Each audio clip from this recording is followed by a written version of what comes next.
Assalamualaikum. Ha.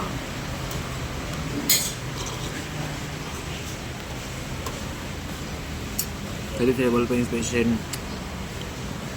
satu rumah double story terhadap sekata rumah melawati Jalan F 18x70, rumah 2 tingkat, dah renovated lah. Rumah tu cantik lah. Tapi pada list buyer yang ada dalam kontak saya ni, kalau orang masih mencari rumah lagi, boleh tengok gambar dan video yang saya akan post ikut video ni. Dan boleh kontak saya lah kalau berminat. Okay, bye.